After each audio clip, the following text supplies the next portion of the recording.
Hello बच्चों, आज हम मैकेनिकल प्रॉपर्टी ऑफ सॉलिड के एक्सरसाइज क्वेश्चन 8.6 to 8.10 करने वाले हैं. Okay, so your question 8.6 question में the edge of the aluminium cube is 10 centimetre along. एक एल्यूमिनियम का क्यूब है, एक क्यूब है आपका, और इसके साइड्स जो हैं, साइड्स की वैल्यू है a is equal to 10 centimetre. 10 centimetre means 10 into 10 power minus 2 metre. Okay, means 0.1 या फिर 10 की पावर माइनस 1 मीटर हो गया. ओके, एरिया क्या हो जाएगा? क्यूब का एरिया होता है ए स्क्वायर, तो यहाँ पे हो जाएगा 10 power minus 2 metre square is the area. Okay, one face of the cube is formally fixed. एक फेस ये क्यूब का यहाँ पर फिक्स कर दिया और यहाँ से हमने फोर्स अप्लाई किया है. ओके, ऊपर से हमने फोर्स अप्लाई किया है. सो अब आपको ये बताना है कि जब हम फोर्स अप्लाई करेंगे, ठीक है, mass of 100 kg is then attached to the opposite face of the cube. Opposite face मतलब ये वाला फेस यहाँ पर, ठीक है. अपोजिट फेस में 100 kg मास अटैच किया हुआ है to the opposite face of the cube. The shear modulus of the aluminium is, ये जो मटेरियल है, ये जो क्यूब है किसका? एल्यूमिनियम का है. तो एल्यूमिनियम का शेयर, यहाँ पर ये वाला एंड फिक्स है, यहाँ से क्या होगा? फोर्स अप्लाई होगा और इसके शेप में इस तरह से चेंज होगा. तो ये जो आपका लेंथ है, जो change in length in this way, ये आपको फाइंड आउट करना है. Okay, what is the vertical deflection? Vertical deflection आपको फाइंड आउट करना है. ओके, नाउ जो भी चीज़ें आपको गिवन है, मास गिवन है एल्यूमिनियम क्यूब का 100 kg. ओके, तो फोर्स क्या हो जाएगा? Force is equal to 100 mg. So 100 into 10 newton means 10 power 3 newton is the force. And shear modulus of aluminium, aluminium का शेयर मॉड्यूलस, एल्यूमिनियम के लिए शेयर मॉड्यूलस है 25 giga pascal. Okay, giga pascal को pascal में change करेंगे, so 25 into 10 power 9 pascal हो जाएगा. Okay, vertical deflection del x की वैल्यू आपको फाइंड करनी है. So shear modulus of any material, इसका फॉर्मूला आपको पता है जी. एल्यूमिनियम के लिए इस क्वेश्चन में दिया हुआ है, जो shear modulus G is equal to होता है force upon area and del x upon L. Okay, length means ये जो क्यूब का साइड है उस वही लेंथ होगा. ओके, नाउ आपको डेल एक्स की वैल्यू फाइंड करनी है. सो डेल एक्स को सब्जेक्ट कर लीजिए F by A L by G A L, aluminium. Okay, so del x is equal to force की वैल्यू है 10 पावर 3. ओके, लेंथ है 10 पावर माइनस 1 एंड एरिया है आपका 10 पावर माइनस 2 और shear modulus of aluminium is 25 into 10 power 9. Okay, so del x is equal to यहाँ 10 power 2 हुआ, ठीक है, 10 पावर 9 माइनस 2 10 power 7, 10 power 7 into 25. Okay, so del x is equal to 10 power 2 को आप 100 लिख सकते हैं, 100 डिवाइड बाई 25, और ये 10 पावर 7 ऊपर जाएगा तो माइनस में हो जाएगा. Okay, so 100 divide by 25 is equal to 4. Okay, 4 into 10 power minus 7 metre is your answer. तो वर्टिकल डिफ्लेक्शन कितना हुआ? 4 into 10 power minus 7. Okay, now next question 8.7. 8.7 question में 4 आइडेंटिकल होलो सिलेंड्रिकल कॉलम्स दिए हुए हैं, ठीक है. मतलब इस तरह से आपको 4 आइडेंटिकल कॉलम्स दिए हुए हैं और इन कॉलम्स के ऊपर mild steel supported big structure, एक बहुत बड़ा स्ट्रक्चर रखा हुआ है और उसका मास है 50,000 kg. Okay, total 50,000 kg. Okay, 50,000 kg ये चारों वर्टिकल होलो सिलेंड्रिकल कॉलम्स जो है वो सहन कर रहे हैं. ओके, नाउ अब आपको ये दिया हुआ है कि ये जो होलो सिलेंडर है, इनका इनर और आउटर रेडियस 30 सेंटीमीटर है. ये होलो है इस तरह से, मतलब ये शेप में सर्कुलर है, 30 सेंटीमीटर इनर रेडियस है और आउटर रेडियस है 40 सेंटीमीटर। ओके, सो इसका जो एरिया होगा, एरिया हमें पता है पाई आर स्क्वायर होता है। अगर आप आउटर और इनर की बात कर रहे हैं तो डिफरेंस लेना है आपको, ठीक है। मतलब आपका यहाँ पर एरिया हो जाएगा R outer square R inner square. Okay, ये एरिया हो जाएगा आपका। वैल्यू भी पुट कर लीजिए 3.14 इंटू आर आउटर, आउटर मतलब 40 सेंटीमीटर, 40 सेंटीमीटर का स्क्वायर मतलब 1600 इंटू सेंटीमीटर मतलब -2, यहाँ पे हो जाएगा 900 इंटू 900 इंटू 10 पावर, हाँ -2 और -2 का भी स्क्वायर तो -4 हो जाएगा, सो -4 ये एरिया हो जाएगा आपका। ए इज इक्वल्स टू 3.14 एंड देखिए 10 पावर -4 और ये हो जाएगा 10 पावर 2। ओके, 2 में से -4 गया, 16 इंटू इसको क्या लिख सकते हैं +2 into 10 power -4 -9 into 10 power +2 and 10 power -4। Okay, calculate करेंगे। सो एरिया 3.14 16, अभी जो कॉमन थिंग है ये 10 पावर -2 आया, 10 पावर -2 कॉमन। ओके, सो 16 - 9 बचेगा इंटू 10 पावर -2। ओके, सो 3.14 इंटू 7 हो जाएगा एंड 10 पावर -2 मीटर स्क्वायर। तो फाइनल एरिया आपका ये आ गया। ओके, चलिए नाउ अब आपको क्वेश्चन में आगे ये दिया हुआ है, assuming the load distribution to be uniform. इन सभी जो भी ये सिलेंडर हैं जिस पे लोड रखा हुआ है, ये सभी कॉलम्स जो हैं वो यूनिफॉर्म है, मतलब मास इसके ऊपर बराबर बराबर डिस्ट्रीब्यूशन हो रहा है। Calculate the compression strain of each column. Compression strain of each column, आपको बताना है कि ईच कॉलम के ऊपर कितना कम स्ट्रेन लगा है, ये जो लोड आएगा उससे स्ट्रेन जो है वो आपको बताना है। कंप्रेशन स्ट्रेन मतलब डेल एल बाई एल बताना है आपको। Okay, Young modulus of steel is given y is equals to 2.0 into 10 power 11 pascal.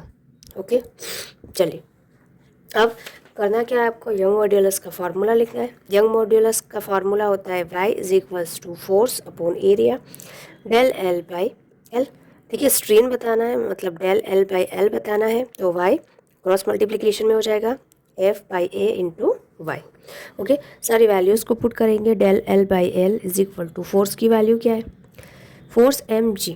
अच्छा, एक और चीज़ मैं बता दूँ, टोटल मास है 15,000 kg और हर एक कॉलम पे जो मास होगा, मास इक्वली डिस्ट्रीब्यूट होगा।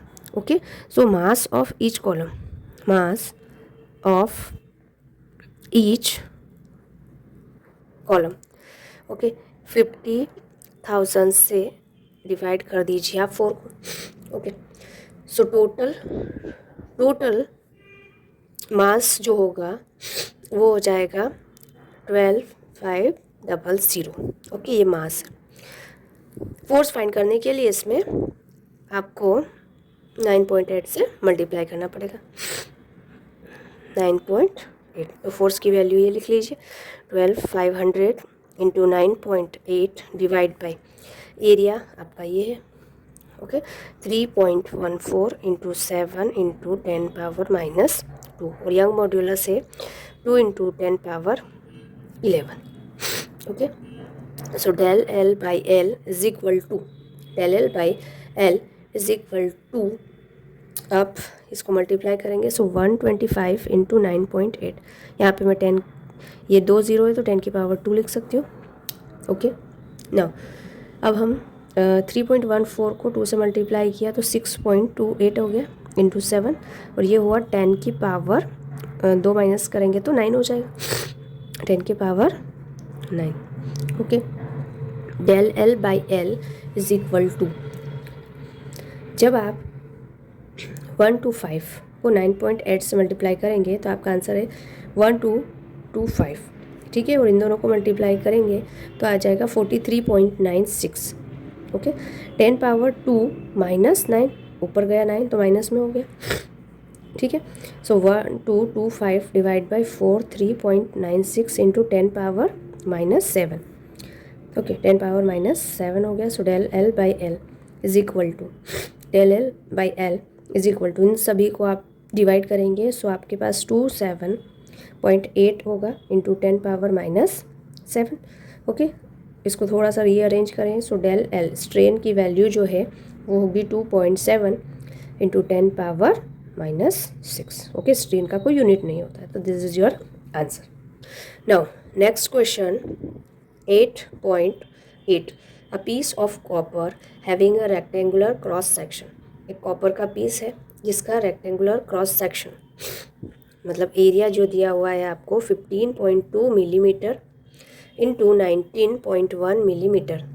ओके, इन दोनों को आप मल्टीप्लाई करेंगे। सो 15.2 इंटू 19.1 इंटू मिलीमीटर, इस मिलीमीटर को आपको चेंज करना है मीटर में, सो -3, और इस मिलीमीटर को भी चेंज करना है, सो -3।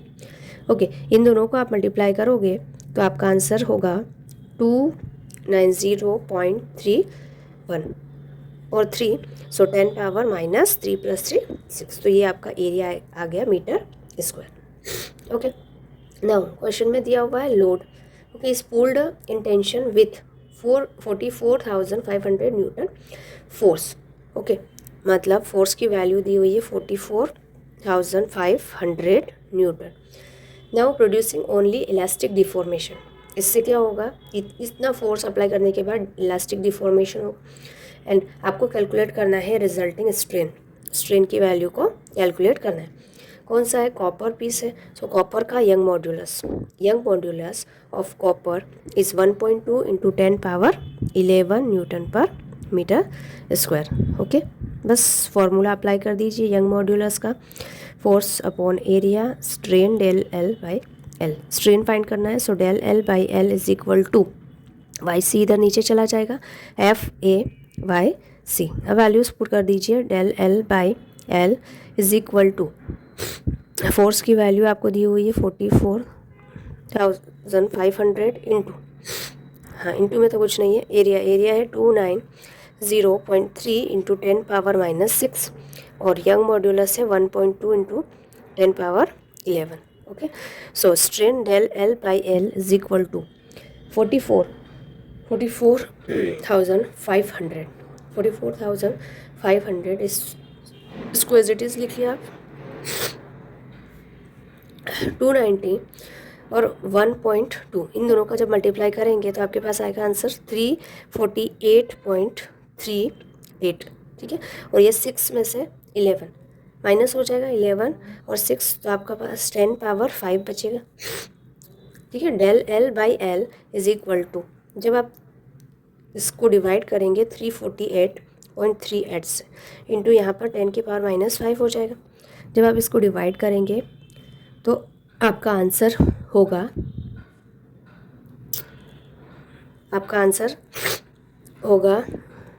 1। हाँ, एक और चीज़ यहाँ पे इस तरह से कर लीजिए, 445 इंटू ये 10⁻2 कर लीजिए।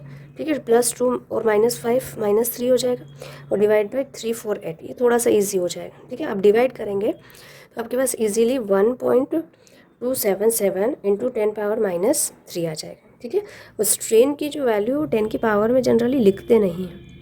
ठीक है, तो हम किस तरह से इसे डिनोट करेंगे, del L by L is equal to, इसको आप लिख सकते हैं 1.00127। ओके, स्ट्रेन इतना प्रोड्यूस होगा। ओके, नाउ नेक्स्ट क्वेश्चन 8.9 ये सिंपल क्वेश्चन है। आपको एक स्टील केबल दिया हुआ है, स्टील केबल विथ रेडियस दिया हुआ है आपको 1.5 सेंटीमीटर। तो 1.5 इंटू 10⁻⁻2 मीटर कर दीजिए, और एरिया हो जाएगा πr²। ओके, और पाई की वैल्यू, आर की वैल्यू, सब वैल्यूज़ पुट करेंगे। आपको दिया हुआ है स्टील केबल जो है वो सपोर्ट करती है एक चेयर लिफ्ट को एट अ स्काई एरिया में चेयर लिफ्ट को सपोर्ट कर रही है।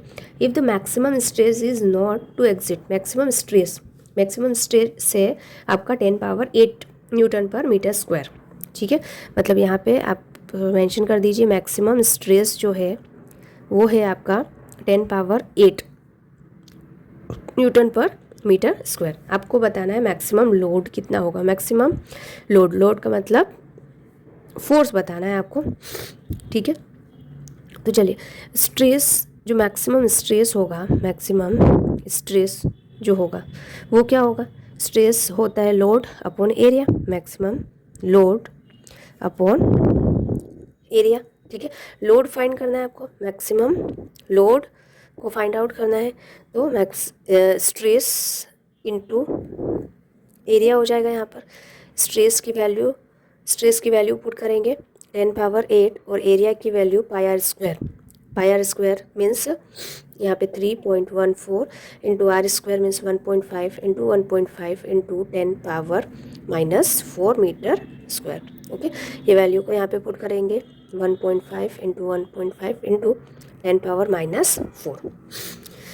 कैलकुलेट करेंगे तो आपका आंसर होगा 7.07 इंटू यहाँ 10 पावर 8 -4 और सभी को मल्टीप्लाई किया तो 7.07 आया, 10 पावर 4 हो जाएगा Newton. Okay, this is the maximum load. Okay, now next question 8.10। इसमें ये दिया हुआ है एक रिजिड बार है, उसका मास है 15 kg, is supported symmetrically by 3 wires. एक बार है मतलब इस तरह से रोड जैसा, वो 3 वायर से सपोर्टेड है, ठीक है। और ईच वायर का जो लेंथ है, इन तीनों वायर का जो लेंथ है वो सेम है 2 मीटर। ओके, इस बार का मास है, mass of the bar is 15 kg। Those at each end are of copper and middle one is iron, ठीक है। मतलब ये कॉपर का है और middle one is iron. Determine the ratio of their diameter. आपको इसके डायमीटर के रेशो फाइंड करने हैं, डायमीटर के रेशोज फाइंड करने हैं, ठीक है। चलिए देखिए, यंग मॉड्यूलस जो है वो डिपेंड करता है फोर्स एरिया पे, ठीक है, डेल एल बाई एल, वो तो ठीक है। एरिया, यंग मॉड्यूलस जो है वो एरिया पे डिपेंड करता है, यहाँ पे फोर्स और लेंथ सेम ही है। ओके, डेल एल इलोंगेशन के बारे में अभी कुछ दिया नहीं है, आपको रेशो फाइंड करना है डायमीटर का आपको रेशो फाइंड करना है। और सभी वायर का लेंथ, एक्सटेंशन एंड टेंशन मतलब फोर्स, ये सेम है, मतलब ये तीनों चीज़ें सेम है।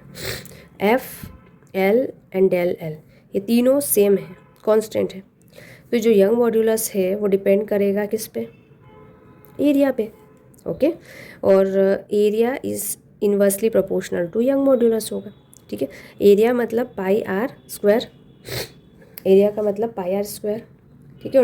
एरिया को डायमीटर के फॉर्म में अगर हम लिखें तो ये हो जाएगा पाई, डायमीटर के फॉर्म में लिखें तो डी बाई टू स्क्वायर, ठीक है, is directly proportional to Y.